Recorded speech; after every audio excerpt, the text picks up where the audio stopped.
Astonishing. After yesterday's massive trillion-dollar dive in U.S. stock markets because of Trump's tariff chaos, today he was not at all chastised by yesterday's market reaction. His pronouncements and mumblings on tariffs got even more chaotic and incoherent, and the Dow dropped yet another 500 points today.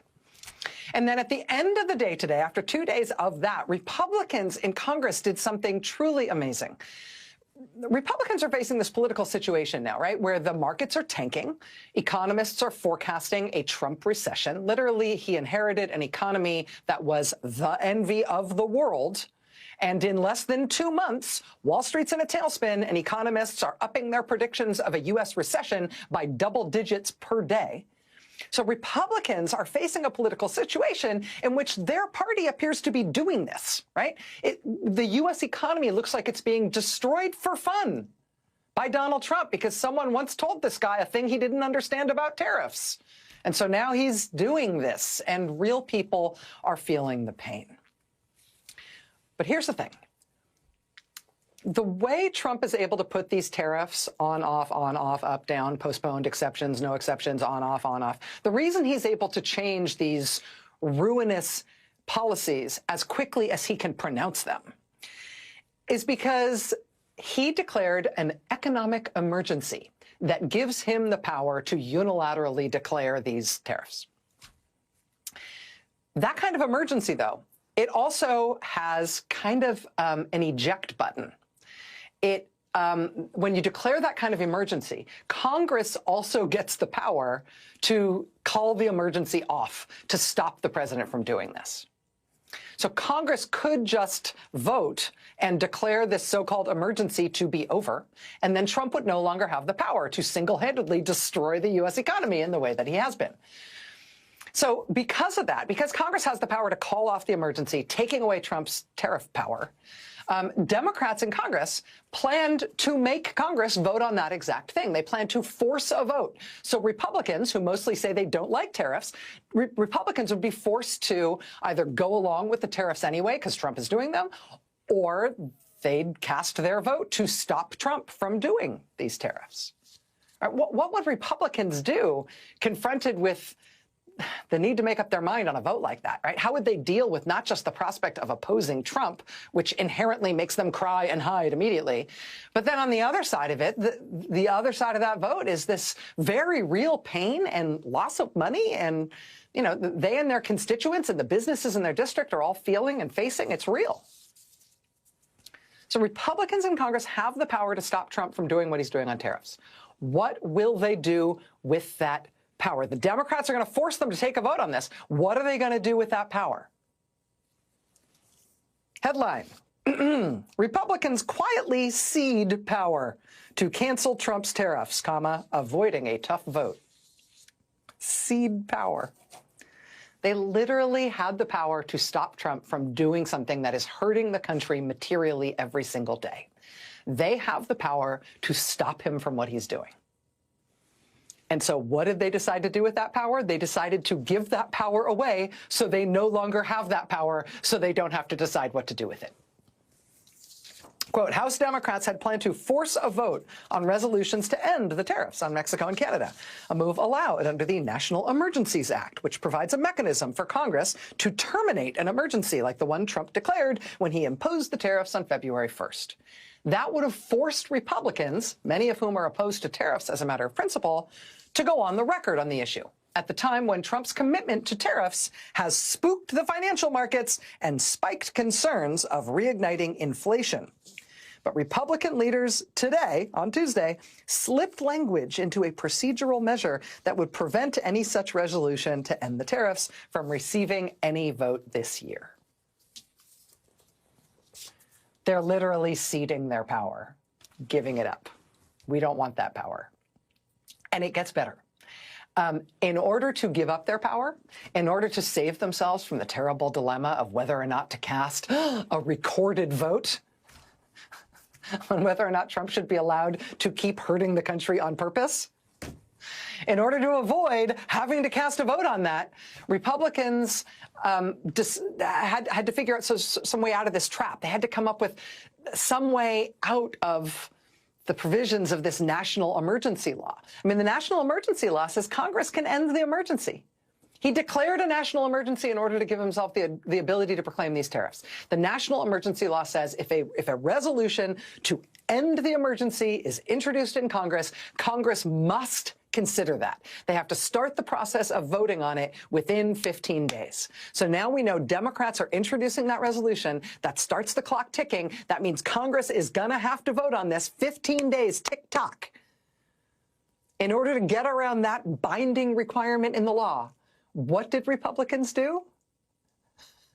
They proclaimed that between now and the end of this Congress, that is just one long day. That's just one day. The whole rest of the Congress. I am not kidding. Quote, each day for the remainder of the 119th Congress shall not constitute a calendar day for the purposes of this emergency declaration. The New York Times tonight called it a, quote, particularly unusual contortion. Republicans in Congress, quote, essentially declared the rest of the year one long day, so that 15 days will never elapse and they will never have to vote. And that is how the Republican-led Congress voted to give away its own power to Donald Trump, so hopefully no one would know that they were actually responsible for not stopping him when they could have. Think it's going to work? Think nobody's going to notice what they did?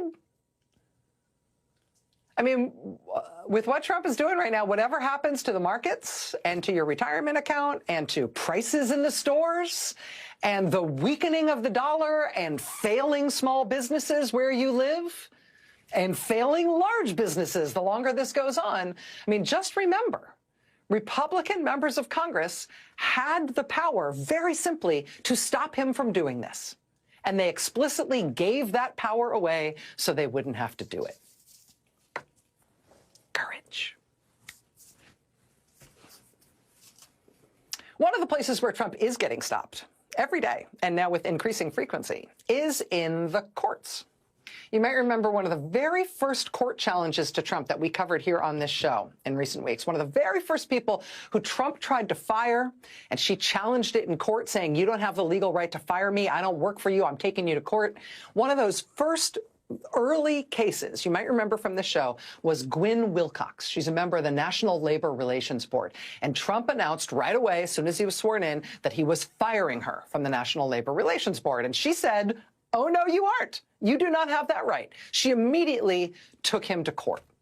Came to us here on the show to talk about it when she filed that case against him.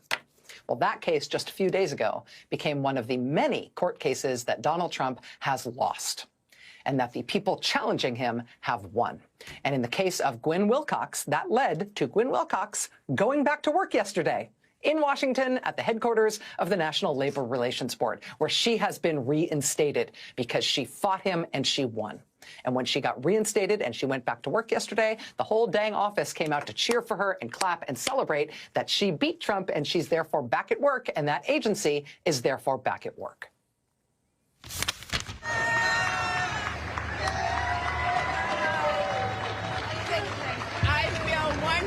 This is where I belong. I belong here at the NLRB.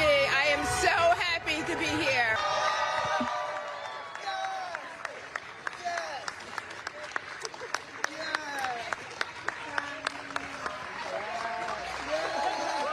Thank you for your support. National Labor Relations Board member Gwynne Wilcox reinstated at her job at the National Labor Relations Board after she sued Donald Trump and won to challenge her firing and get reinstated. Today was another day of just loss after loss after loss for Donald Trump in court. Today, one federal judge ruled that DOGE, the austerity and government demolition force run by the president's top campaign donor, DOGE must disclose its records. They had structured DOGE in such a way that they thought they'd be able to keep everything they're doing secret from the public, that no records would have to be shown to the public about their work. A judge today said that they must hand over all records of their work, and right away. The judge said it was because of the, quote, unprecedented power and, quote, unusual secrecy of the group thus far. Also today, a federal appeals court again sided against Trump on his effort to defy and thereby change the part of the U.S. Constitution that says if you're born here, you're an American. Federal judges, one after another, have ruled against him on this. Today, it was a U.S. appeals court, just one level below the U.S. Supreme Court. Also today, a federal judge blocked Trump's cuts to hundreds of millions of dollars for teacher training. That ruling came in response to a lawsuit that was brought by 8 attorneys general who are Democrats from Democrat-run states. Yesterday, a federal judge blocked Trump from deporting a young man who is a lawful permanent resident of this country. He has a green card. Trump sent immigration agents to arrest him, and they said they were taking away his green card, revoking his legal status in this country because he has been an outspoken critic of the war in Gaza. A federal judge will hear his case tomorrow, and in the meantime has ordered Trump to not deport this young man. Yesterday, in the USAID case that had gone all the way up to the Supreme Court, where Trump lost in the Supreme Court and then it came back down, in that lower court that it came back to last night, Trump lost again. That federal court judge in that case ruling that Trump is not allowed to just unilaterally undo things that Congress has done by law. It's an important constitutional ruling. This is the case that's about funding for foreign aid programs, funding for services that have already been provided in the form of foreign aid. The judge now says the Trump administration has to start paying those outstanding invoices at a rate of at least 300 invoices per day. They must do it. The National Endowment for Democracy has now announced that its funding has started up again, thanks to that court order that stopped the Trump administration from blocking those funds. So, I mean, that's not even all of that. It's just like a slice. There's a zillion ongoing court cases trying to stop the most blatantly illegal things that Trump is doing. And every day what we're seeing is that those proceedings are mostly cutting against him. And yeah, we don't know how all of these cases are going to work out in the end. But for now, he's being stopped in court one way or the other every single day of the week, and sometimes twice on Saturdays. The American people continue to show up and say no to what he's doing in significant numbers. Yesterday, we saw a bunch of protests at VA medical centers all over the country, people protesting against Trump's huge cuts to the VA already and the larger cuts that he has planned. That includes this protest in Eugene, Oregon, at the VA medical center there. Also, there was a protest yesterday at the VA in Parma, Ohio, in Northeast Ohio. We're expecting a relatively big protest, a big march for veterans and by veterans in Washington, D.C. this Friday, March 14th. Today, federal workers who Trump has fired were at the Senate office building in Washington protesting against what Trump and his top campaign donor, Elon Musk, are doing to the government. A number of Democratic senators supported them today in this protest on the Hill. Today in New Jersey, people protested against Trump's immigration policies and against a proposed site for a new prison, a new detention center for immigrants that they want to put in at Delaney Hall in Newark, New Jersey. Big crowd of people turned out today to protest against that. Today there was a very large protest in Tennessee at the Tennessee State Capitol. A lot of young people turning out there to protest against legislation in Tennessee that would block kids from schools based on their immigration status.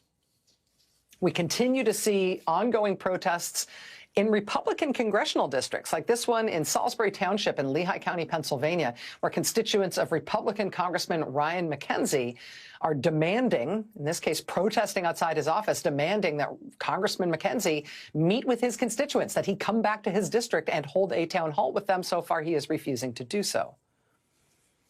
And that dynamic is getting really interesting now as Democratic members of Congress and even Democratic candidates are starting to hold town halls in Republican districts because Republicans themselves are too scared to meet with their own constituents. And so Democrats are filling the gap. Democrats are holding constituent meetings for Republican districts, people who are represented by Republicans but can't get their Republican representatives to meet with them. And that dynamic, we've got more on that story coming up in just a moment. That's getting really interesting in terms of Democratic versus Republican politics. This was the scene today outside the headquarters of the U.S. Department of Education. as people protested against Trump's effort to dismantle and ultimately abolish the Department of Education. This protest today was this morning. I think Republicans have convinced themselves that this is a winning issue, closing the Department of Education, even though poll after poll shows that big majorities of the American public don't want the Department of Education to be abolished. Nevertheless, they apparently are going through with it. This protest in Washington, again, was this morning. This afternoon, the Education Department told its employees that they should not come to work tomorrow. And then thereafter, they publicly announced that they're going to try to fire basically half the people who work at the Education Department tomorrow. More than 1,300 people they're going to try to fire out of their jobs at the Department of Education tomorrow. We're going to have more on that story in a moment. We'll be speaking with a civil rights lawyer at the Department of Education. She's also the president of the local union that represents people who work at the Education Department. With the attempted shuttering of the Education Department tomorrow, which again is a wildly unpopular idea with the American people, with Trump now going back again to the National Nuclear Security Administration for more cuts to that agency, more cuts to the people who keep our nuclear weapons from accidentally blowing up, with the shambolic, now just disastrous mishandling of this big measles epidemic in Texas by the vaccine conspiracy theorist who Trump put in as health secretary, as that measles epidemic now is over 250 cases and 2 deaths. With the increasingly bizarre news of the cuts that they're making to food safety, of all things, under the leadership of Donald Trump Jr.'s hunting buddy, who Donald Trump thought was the best person to put in charge of food safety in this country. With all of these wildly unpopular things that they are doing every single day, even before you get to the president turning the South Lawn of the White House into a used car lot today to try to sell cars for his top campaign donor. With all of these just vile and unpopular and embarrassing things that they are doing, I think it's safe to say that more protesting against Donald Trump is probably to be expected. But, I think even if the opposition to Trump keeps growing and spreading and deepening the way it has been, I'm not sure we're going to see a crowd like this anytime soon. This was the crowd that turned, look at this. This was the crowd that turned out in Mexico City day before yesterday, on Sunday, to cheer for the president of Mexico, who is experiencing a huge upsurge in popularity in her own country since Trump started attacking Mexico with this tariff stuff, and she started standing up to him. It is making her way more politically powerful than anybody thought she could be at this moment, as her country absolutely rallies in her patriotic defense. Similarly, the president of Ukraine is going through a huge boost in his own domestic popularity. His own popularity in Ukraine absolutely spiking as the people of Ukraine consolidate their support for him in the wake of Donald Trump and J.D. Vance embarrassing themselves by haranguing President Zelensky in the Oval Office. Today, there was a monumental, hugely important, just historic meeting of the military chiefs of what are now the most important countries in the West. It was a meeting, basically, of the army chiefs of the whole free world today. We, naturally, were not invited.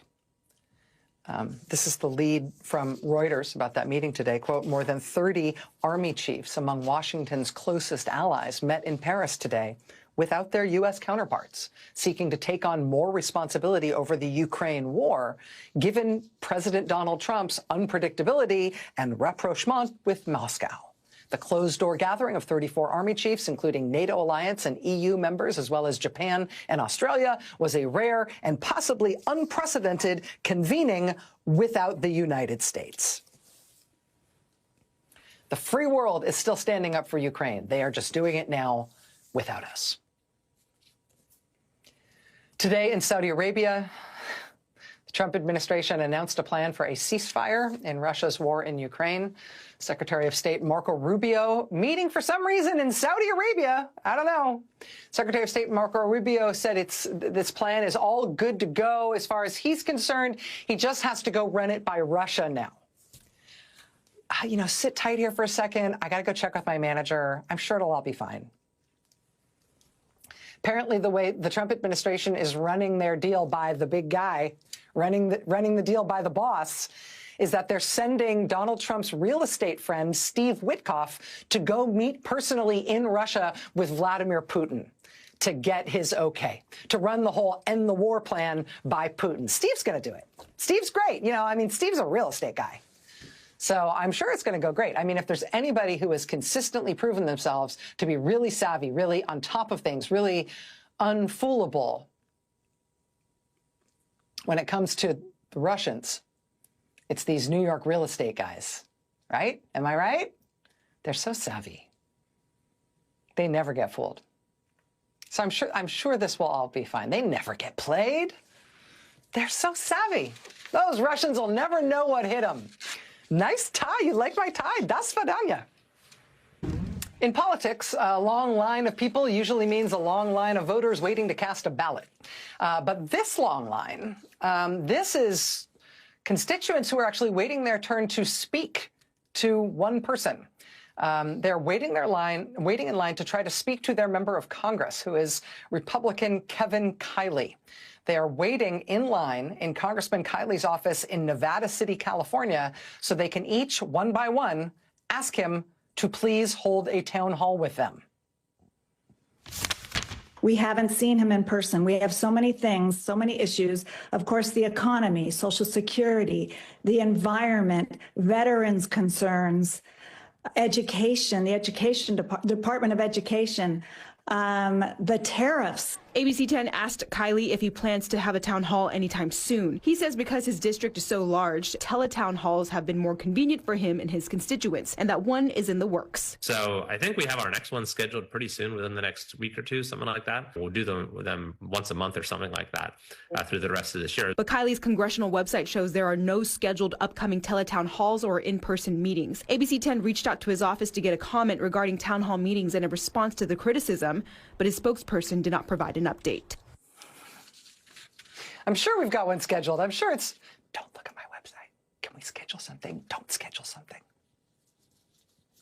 With no official town hall on the schedule, the local Indivisible chapter plans to hold their own town hall for Congressman Kiley's constituents. They're going to do that on March 20th. Perhaps Congressman Kiley will teleport in or something. Meanwhile, check out what's happening in New Jersey. For several weeks now, people in the congressional district represented by Republican Congressman Tom Kean have been asking him to hold a town hall as well. So far, no joy, but somebody's going to fill that vacuum. Now that the Democratic former congressman who used to hold that seat, who lost that seat to Tom Kean in 2022, he says he's ready to go and he'll do it. Former Democratic Congressman Tom Malinowski has now announced that he will hold an in-person town hall in his very competitive former district on Thursday night this week, because the Republican who represents that district now is apparently too afraid to do it. Consider also what's going on in Wisconsin. Republican Congressman Derek Van Orden has been refusing to hold a town hall with his constituents as well. This weekend, Democratic Congressman Mark Pocan, who represents a neighboring district, he stepped in to hold one this weekend, essentially to take in the slack. Congressman Pocan arranged to hold the town hall that he had this weekend way over in the corner of his district, about as close as he could get to the neighboring Republican district that's represented by Derek Van Orden. He invited Congressman Van Orden to show up. The congressman did not, but his constituents did.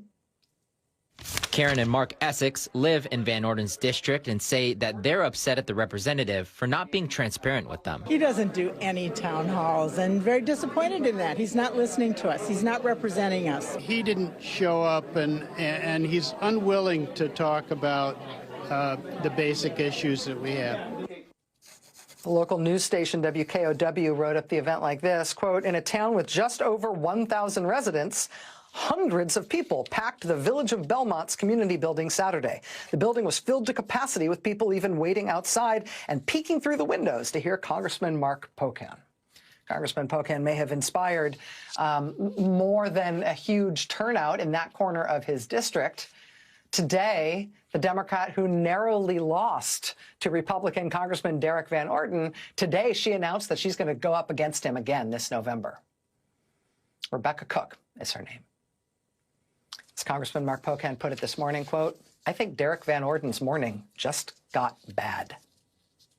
Joining us now is Congressman Mark Pocan, a Democrat of Wisconsin. Sir, it's nice to see you. Thanks for making time to be here. Well, thanks for the invite, Rachel. Tell me about the decision process that you went through about holding this somewhat unusual town hall in a corner of your district that's definitely a more Republican-leaning county, very close to the Republican-represented district that's held by Congressman Van Orden. You know, the bare minimum you should do as a member of Congress is listen to your constituents. And Derek Van Orden, to best of my knowledge, has never done an open public town hall in the over 2 years he's been in office. So I just thought people should hear from a member of Congress, especially if you're about to cut their Medicaid and their food assistance and education funding and parts of the Affordable Care Act. So we organized one at the edge of my district, knowing that across about 7 minutes away was a city of 10,000 people in his district. But Rachel, people from 2 hours away drove down from La Crosse and Toma and Potosi and Platteville. People wanted to hear from a member of Congress. And if Derek Van Orden's not going to listen to his constituents, I felt at least I could lend an ear and make sure we're talking about what Derek's voting on. He's voting to cut Medicaid. That's 1 out of 3 kids in Wisconsin, 55% of seniors in nursing homes. It's some really bad stuff. I read some local press accounts of what was discussed at the town hall that you held and what kinds of issues people were raising with you. A lot of people were focusing on fears about those potential Medicaid cuts, given how many people in Wisconsin use Medicaid as their health insurance. And that's kids, that's old people, that's everybody in between. What would you say emerged as the sort of themes that people were most, that would have talked to their Republican congressman about had he shown up? Cuts for Medicaid was huge, right? That's health care, long-term care for people in Wisconsin, especially in rural parts of Wisconsin, like the 3rd Congressional District that Derek Van Orden supposedly represents is. Also, I think people are really concerned about Veterans Affairs, you know, and the VA hospital. People, because so many people have been fired who are on probationary employment that when you call, you can't always get an appointment right now, and that's starting to affect the service of health care. But, you know, one issue that wasn't even part of that Republican budget bill that really rose to the surface was Social Security, Rachel. You know, the reason it did is you got Elon Musk calling it a Ponzi scheme. You've got them cutting employees at Social Security, making it harder to get your benefits. But, you know, during the State of the Union, an awful lot of real estate was used by Donald Trump to repeat lies over and over and over again about people, you know, over 110 years old, up to 360 years old, supposedly getting Social Security when, you know, even by law, they don't write a check to anyone over 115. And it's been disproven by 2 different inspector generals, everything he said. Well, that tells a lot of people what they're really after is Social Security. And I think the biggest set of questions we had on Saturday was about that. Yeah, people are smart. They can say, oh, we're not going to touch it at all. We're only going to deal with the fraud. We're only going to, but people are smart. And when they realize that all the supposed fraud evidence is all lies, it means their skirt is showing a little bit here. Democratic Congressman Mark Pocan of Wisconsin, thanks for talking to us about this, and I'd love to stay in touch with you. I imagine this is going to be unsettling for your neighbor in that Republican district. I'd love to hear how things proceed there. Yeah, I might stop back and visit next week with him. Indeed. Let us know. Let us know. All right, we got more news ahead tonight. Stay with us. Tuesday. There's so much to get to, and a lot of it is really terrible. To buoy ourselves for that, to get ourselves ready for that, you want to start with something funny? Let's just do it. Let's start with something funny. Okay. I know there's a lot of terrible things to talk about. I want to start with something funny from the 80s. So it's 1987. A real estate developer in New York City named Donald Trump takes his first trip to Moscow in what is then the Soviet Union. By all accounts, he kind of falls in love with the place. He decides he wants to build a hotel there or something. Who knows? Following year, 1988, Donald Trump is back in New York, and the leader of the Soviet Union, Mikhail Gorbachev, is going to come to New York. He's coming to New York to participate in the United Nations General Assembly. And on the occasion of that visit, Mikhail Gorbachev coming to New York City, Donald Trump decides to invite him over because he's going to be in town. You know, even though Mikhail Gorbachev is the leader of the Soviet Union and Donald Trump is real estate guy in New York City, Donald Trump apparently convinces himself that Mikhail Gorbachev is going to do this. They're going to hang out. that yes, Gorbachev has to go to the United Nations to do head of state things, but also, sure, since he's around, he'll drop by Donald Trump's apartment.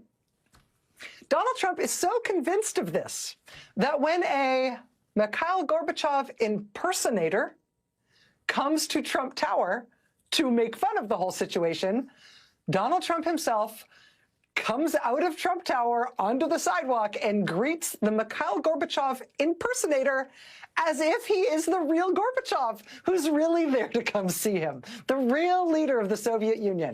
Because sure, yeah, that guy would just pull up outside your apartment and beep, beep, come say hi. Cathedral of Cash, the home of hyperbole, and mansion to the master himself, Donald Trump, who made a special effort to whiz down from his penthouse office and greet our guest. Mr. Trump is coming now.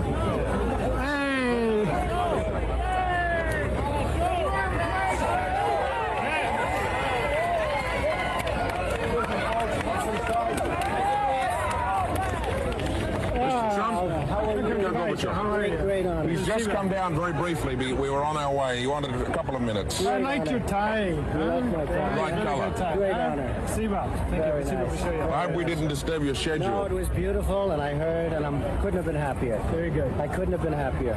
Good luck with everything. Great people. Thank you very much. Great. Thank you. Thank you. I'm very glad. Great time. Thank you. We'll see you soon. Thank you very much. I'm sorry to disturb you. I just wanted to pop in. Okay, thank you.